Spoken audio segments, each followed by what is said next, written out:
사도행전은 28장으로 구성되어 있습니다. 1장부터 8장까지는 제자들의 그 활약을 나타내고 있죠. 그리고 9장부터는 사도 바울이 중심 인물이 됩니다. 그러다가 21장에 보면 이제 사도 바울이 복음을 전하다가 또 예루살렘으로 갔는데 거기서 유대인 지도자들에 의해서 체포됩니다. 그들이 바울을 죽이려고 하죠. 그가 살해되기 바로 직전에 로마 군인 그 천부장 루시아라는 사람에 의해서 구출됩니다. 그 천부장은 지금의 한 사단장쯤 되는 그런 지위에 있는 사람입니다. 그가 바울을 구출하고 이제 그를 구금해서 가이사라라는 도시로 압송합니다. 참 신기합니다. 바울은 동족에게서 막 살해 위협을 느끼는데 도리어 이방인 군인이 그를 구출해서 표면적으로는 압송하는 거지만 사실은 보호하는 거죠. 그래서 가이사라라는 도시로 보내게 됩니다. 가이사라는 예루살렘에서 북서쪽으로 있는 그 해안 도시였습니다. 그 내용이 이제 24장부터 쭉 나오게 됩니다. 거기 가서 벨릭스라는 로마에서 파견한 총독에 의해서 신문을 받고 또 재판을 받게 됩니다. 유대인들이 왜 바울을 죽이려고 했을까요? 바울이 전하는 예수 그리스도와 그의 복음에 불만을 품었기 때문입니다. 많은 사람들이 그 복음을 듣고 예수 그리스도에게로 믿음을 고백합니다. 그리고 예수를 따르기로 결단하죠. 그러다 보니까 유대인들 지도자들이 그들의 입지가 점점 줄어듭니다. 영향력도 줄어들고 기득권을 잃게 되는 것이 싫었던 거죠. 그래서 모함하고 시기해서 어떻게든 재판을 받게 하고 또 심지어 살해하려고 들었던 것입니다. 그런데 그런 이유만으로는 바울을 없앨 수가 없습니다. 바울은 유대인인 동시에 또 로마 시민이었습니다. 그리고 사법적인 일이 아니면 그를 없앨 수 있는 방법이 없었죠. 그래서 이 유대인 지도자들은 바울이 단지 그냥 어떤 이상한 종파를 전파하는 것뿐만 아니라 그것을 통해서 따르는 많은 추종자들을 선동해서 정치적인 반란을 일으키려고 한다. 이것은 로마 제국에 해가 된다. 이를 없애야 된다. 이렇게 고소했던 것입니다. 실제로 바울을 이렇게 고소하기 전에도 성경에는 안 나오지만 이 주석이나 역사서를 보면 사람들이 어떤 선지자라고 일컬어졌던 그 당시 사람들을 그렇게 정치범으로 몰아세워서 이 벨릭스 총독이 실제로 처형하기도 했습니다.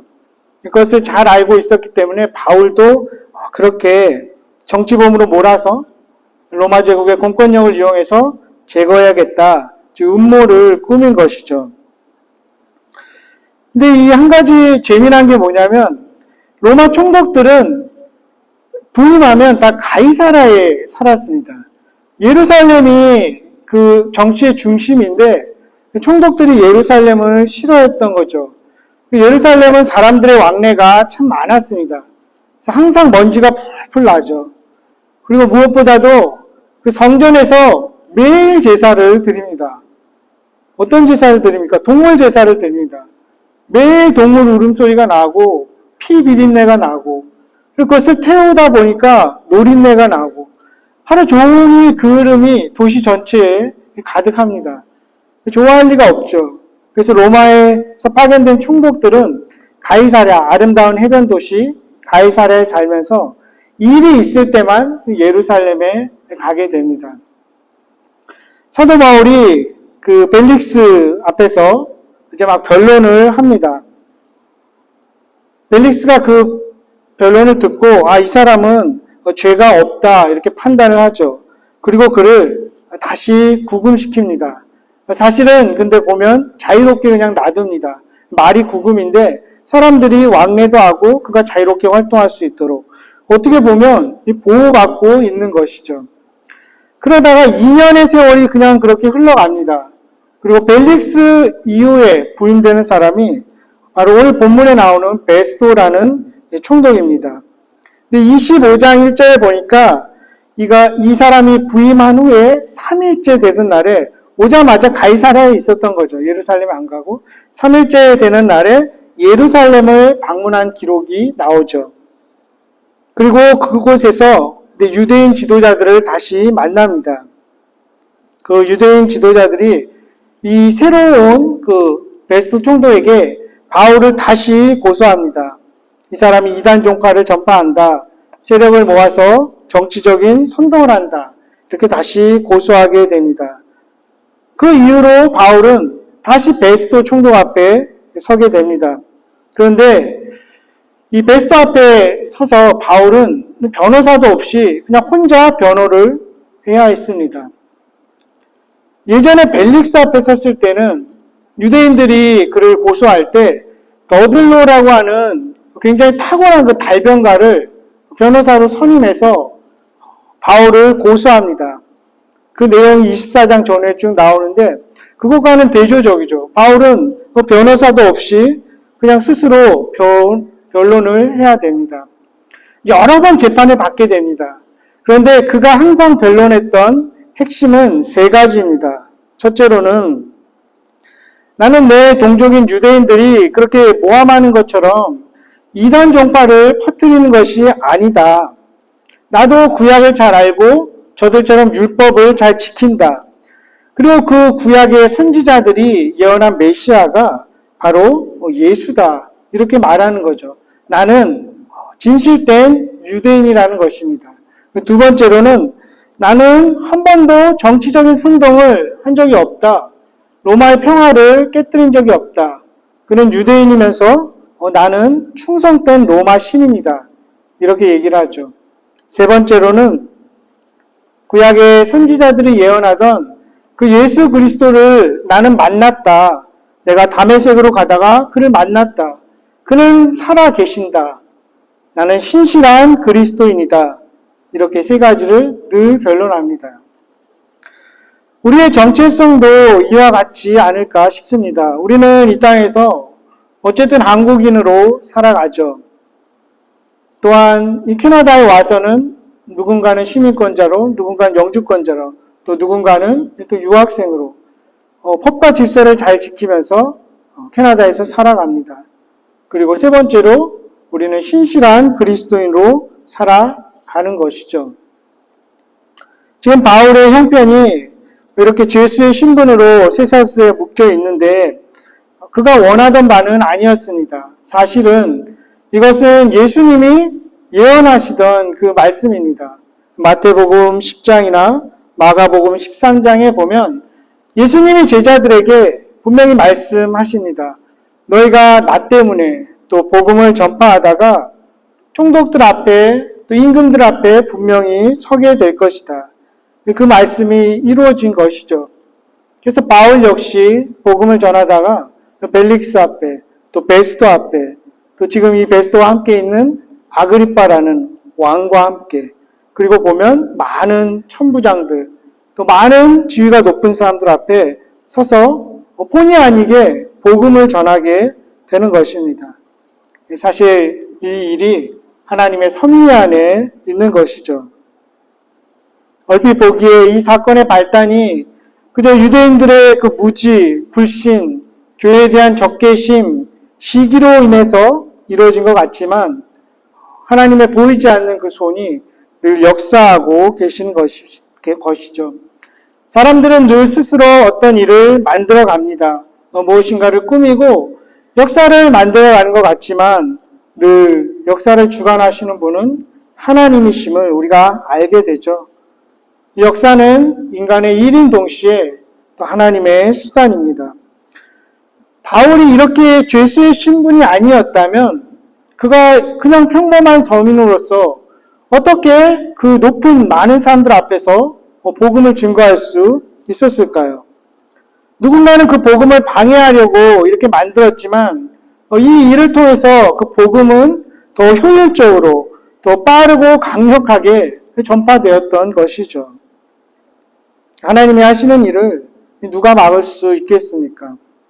그 하나님이 하시는 일, 그 섭리의 선상에 있는 그 한 장면이 오늘 본문의 이야기입니다. 바울은 베스도 앞에서도 벨릭스나 다른 유대의 지도자들 앞에서 말한 것을 그대로 말합니다. 그것을 듣고 있던 이 베스도가 소리치죠. 화가 난 거죠. 그리고 굉장히 감정적인 발언을 합니다. 빈정대는 투죠. 너가 공부 너무 많이 해서 지금 정신 나간 소리를 하고 있구나. 또 한편으로는 그는 이렇게 생각했겠죠. 나는 권력이 있고 너무 지적이라서 가진 것도 많다. 죽은 사람이 다시 살아난다는 것을 내가 어떻게 믿겠느냐. 이렇게 여겼을 수 있습니다. 하지만 사람들은 누구나 다 죽음에 대한 공포가 있습니다. 아무리 지위가 높고 가진 것이 많아도 인생의 공허함, 삶의 근원에 대한 그 참된 진리를 발견하고 싶은 갈급함이 있습니다. 하나님이 그렇게 창조하셨다고 시편 기자도 말하고 있죠. 이 24장에서 아까 베스도 총독 전에 총독인 그 벨릭스 총독 앞에서 바울의 모습이 쭉 나옵니다. 주석에 의하면 그 벨릭스 총독은 참 잔인한 사람이었습니다. 그 탐욕이 가득했던 정치인이죠. 근데 그에 대해서 24장 24절 25절이 이렇게 기록하고 있습니다. 슬라이드 다음 한번 보여주시면 요거 한번 같이 읽도록 하겠습니다. 시작.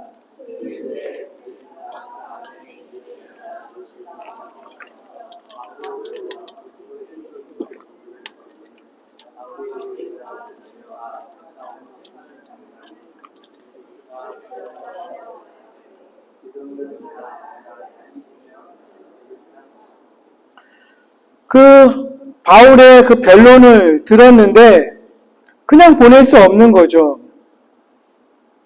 성령께서 그 벨릭스의 마음에 찔림을 주십니다. 의롭다는 것, 절제해야 된다는 것. 그렇지 않으면 장차 오는 심판에 대해서 강론하니까 이 두려운 마음이 생깁니다.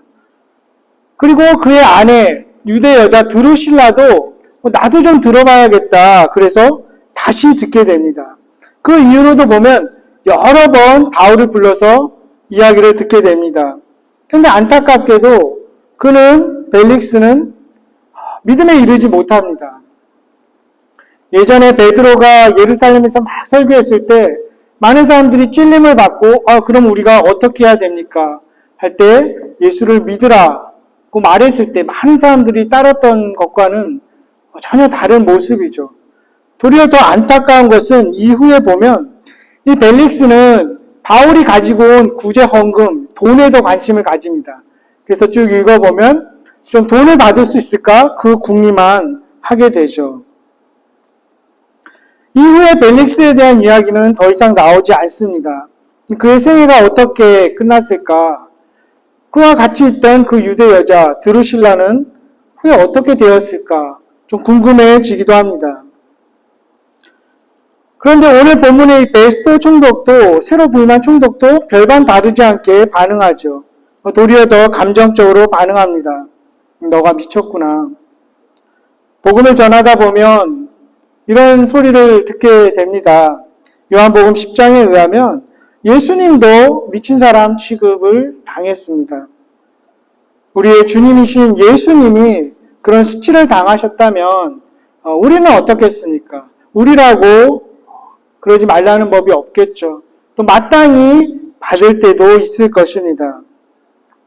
하지만 정말 불쌍하고 가련한 사람은 바울이 아니라 그리스도를 잃어버린 사람입니다. 여전히 그리스도를 만나지 못하고 어둠 속에서 비참한 상태에 방황하고 있는 사람들입니다. 그들이 아무리 잘 차려입고 좋은 음식을 먹고 또 권력을 가지고 재물이 많다고 할지라도 그들의 허망함을 채울 수 있는 것은 오직 예수와 그의 복음뿐입니다. 바울은 그것을 분명히 알았던 거죠. 그래서 바울이 그 베스도 총독의 소리에 굴하지 않습니다. 부드럽지만 강하게, 더 겸손하지만 담대하게 이번에는 그 옆에 앉아있던 아그리빠에게 복음을 전하면서 도전합니다. 당신은 선지자를 믿지 않습니까? 이 아그리빠는 이제 헤롯 아그리빠라고 합니다. 헤롯이라는 이름은 성경에 참 많이 나옵니다. 헤롯 가문 자체가 대대로 유대인들의 왕이었고 그 지역을 다스리던 권력자였습니다. 근데 이 헤롯 아그리빠는 몇몇 그의 선조들처럼 잔인하지 않았습니다. 로마인의 친구라는 별명을 갖고 또 유대인들 사이에서도 평판이 참 좋습니다. 26장 2절 3절에 그래서 이렇게 기록되죠. 바울이 말하는 것인데 아그리빠 왕이여 유대인이 고발하는 모든 일을 오늘 당신 앞에서 변명하게 된 것을 다행히 여깁니다. 특히 당신이 유대인의 모든 풍속과 문제를 아십니다. 그러므로 내 말을 너그러이 들으시기를 바랍니다. 이 아그리빠는 유대 전통을 잘 이해했습니다. 율법을 잘 알고 있었죠. 구약 성경에 대해서 또 선지자들에 대한 지식이 분명했습니다. 더 나아가서 정치인인데도 대제사장을 임명하는 권한이 이 사람에게 있었습니다. 그리고 성전을 보호하는 그 책임도 이 아그리빠에게 있었습니다. 근데 지금 아그리빠는 또 신기한 게 뭐냐면 그의 누이 버니게라는 그 여인과 함께 앉아 있습니다. 그 누이인데 또 아내 같기도 하고 이런 좀 부적절한 그러한 관계에 있는 사이였습니다. 근데 버니게도 그 말을 듣고 싶었던 거죠. 그 이야기에 귀를 기울이고 싶어서 나와 있는 것입니다. 25장 23절에 보면 이튿날 아그리빠와 버니게가 크게 위험을 갖추고 와서 천부장들과 시중의 높은 사람들과 함께 접견 장소에 들어오고 베스도의 명으로 바울을 데려왔다. 이렇게 돼 있죠. 그냥 폼을 딱 잡고 와서 그리고 많은 사람들, 높은 사람들을 대동해서 지금 바울의 말을 듣고 있습니다. 그 자리에서 바울이 도전적인 질문을 하죠. 당신도 나 같은 신실한 유대인이 아닙니까?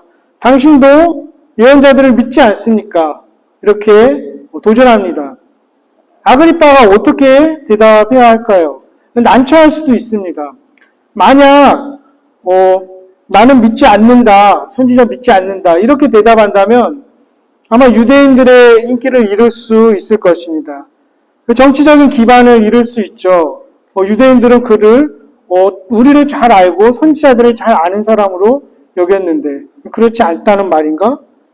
반대로 선지자들 내가 잘 안다라고 대답했다면 바울은 아마 계속 몰아붙였을 겁니다.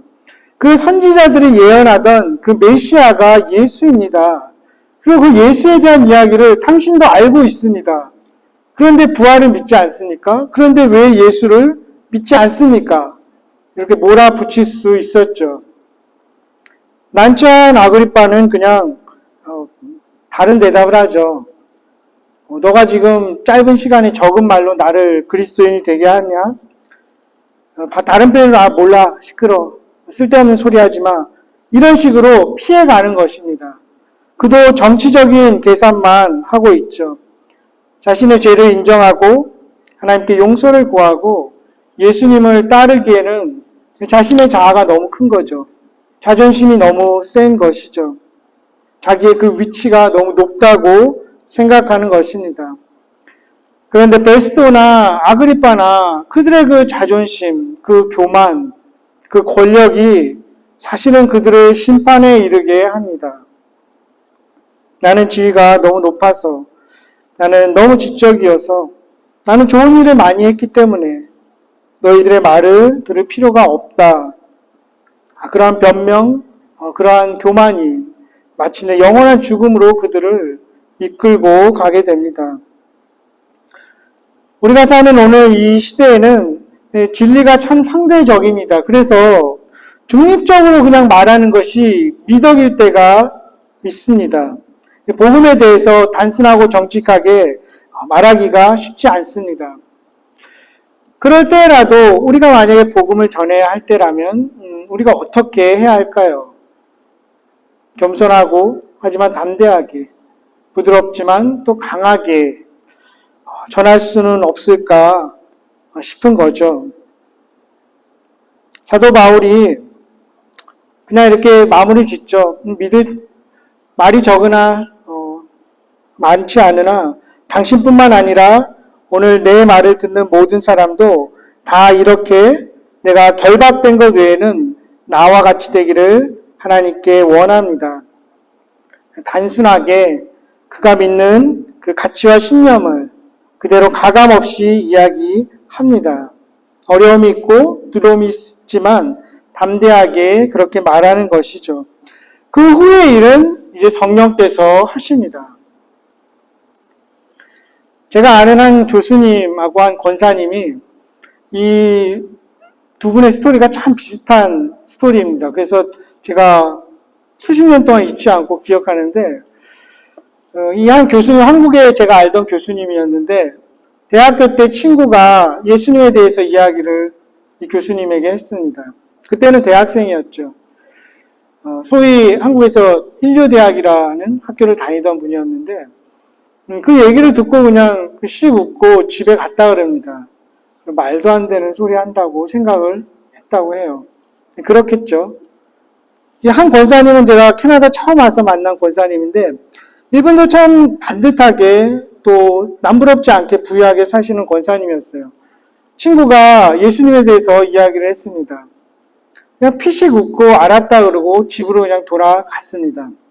이 두 분 다 그날 밤에 이 교수님은 빨래를 하다가 계속 그 생각이 들더라는 거죠. 그 친구의 말이 정말일 수도 있겠다. 그리고 만약에 진짜라면 어떡하지? 그런 두려운 마음도 계속 들었다고 합니다. 그리고 이 권사님도 설거지하면서 계속 그 친구의 말이 자꾸 마음에 걸리는 거죠. 아니야, 그럴 리 없어 하면서도 계속, 근데 진짜일 수도 있는데, 더 들어봐야 되는 것 아닐까?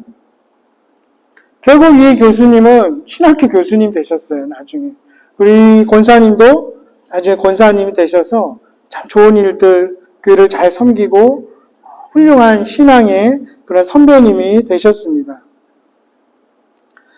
우리가 이 자리에 지금 와 있는 것도 아마 돌아보면 우리 모두가 신비한 방법으로 여기에 와 있을 수 있습니다.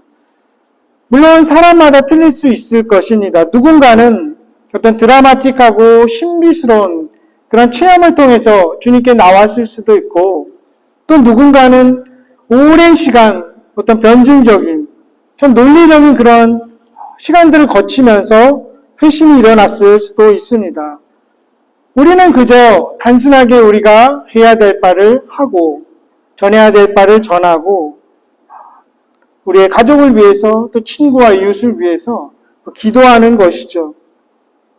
그렇게 우리는 예수를 전하고 성령님은 그분의 섭리대로 뜻대로 누군가를 그리스도에게로 인도하실 것입니다. 어떻게 보면 베스도의 말처럼 참 미련해 보이는 그러한 말이지만 이것이 하나님의 지혜입니다. 이것이 하나님이 사람을 구원하시는 이야기이죠. 이것이 하나님의 능력인 것입니다. 당대 최고의 권세자들이 모인 그 자리에서 당당하면서도 또 겸손하게 애정어린 그런 복음으로의 초대를 하는 그 영적 거장의 모습을 우리가 그려봅니다. 이 이야기가 어떻게 끝이 납니까? 26장 30절 32절은 그 청문회에 참석했던 주요 인사들이 자리를 떠납니다. 근데 바울은 사실 이전에 나는 로마 황제에게 상소하겠다. 그래서 로마로 가겠다고 합니다. 어떻게 보면 그가 좀 실수한 것처럼 보입니다. 32절에 보면 아그리빠가 베스도에게 이르되 이 사람이 만일 가이사에게 시저죠. 황제에게 상소하지 아니하였다면 석방될 수 있었을 건데 이렇게 얘기하죠. 굳이 왜 상소해서 또 죄수의 신분으로 로마에 가냐 하는 것이죠. 하지만 역시 하나님의 섭리입니다.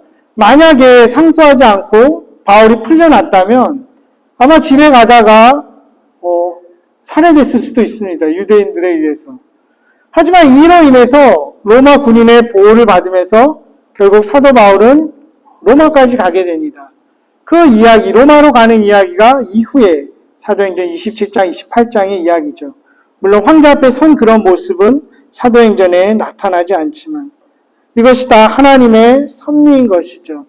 복음이 전파되기 위한 하나님의 수단인 것입니다. 우리는 여기서 그 자리에 앉아있던 수많은 사람들이 어떻게 되었을지 잠시 상상해 봅니다. 아그리빠 왕과 버니게가 어떻게 되었을까? 베스토 총독은 어떻게 되었을까? 참석했던 천부장들은 그날 밤 집에 돌아가서 설거지하면서 빨래하면서 바울의 말을 다시 생각하진 않았을까? 그곳에 있던 문지기는, 그곳에 있던 청소하는 사람들은 그 바울의 말을 듣고 어떤 삶의 변화가 일어났을 수도 있지 않을까 상상해 봅니다. 실제로 아그리빠 왕은 AD 70년에 유대인들 반란이 일어나죠. 그래서 완전히 전멸됩니다. 예루살렘 성전도 다 폐허가 되고, 그때 가장 기독교인들에게 우호적이었던 그 사람이 아그리빠 왕이었습니다. 상상해 볼 수 있는 거죠. 29절에 바울이 한 말이 적으나 많으나, 이것은 원어적으로는 말이 짧으나 길거나, 즉 시간적으로 빠르게든 느리게든 이런 의미도 있습니다. 오늘 당장이든지 먼 훗날이든지 당신들도 나처럼 그리스도를 따르길 원합니다. 이렇게 복음으로 초대하고 있는 것이죠. 정말 그런 일들이 일어났을 수도 있지 않을까요? 그 버니게, 베스도, 벨릭스, 아그리빠, 그와 함께 있던 많은 사람들, 어쩌면 우리가 마침내 이루어질 하나님 나라에서 만날 수도 있을 것입니다. 우리는 그저 우리의 언어로, 우리의 삶으로 복음의 씨앗을 뿌릴 뿐입니다. 그리고 성령께서 그 이후의 일을 하실 것입니다. 우리가 우리의 삶의 자리에서, 우리의 소소한 일상 가운데서 늘 복음의 씨앗을 뿌릴 수 있는 그런 귀한 공동체, 진실되고 신실한 그런 공동체가 될 수 있기를 주님의 이름으로 간절히 축원합니다. 우리 이 시간 함께 기도하겠습니다.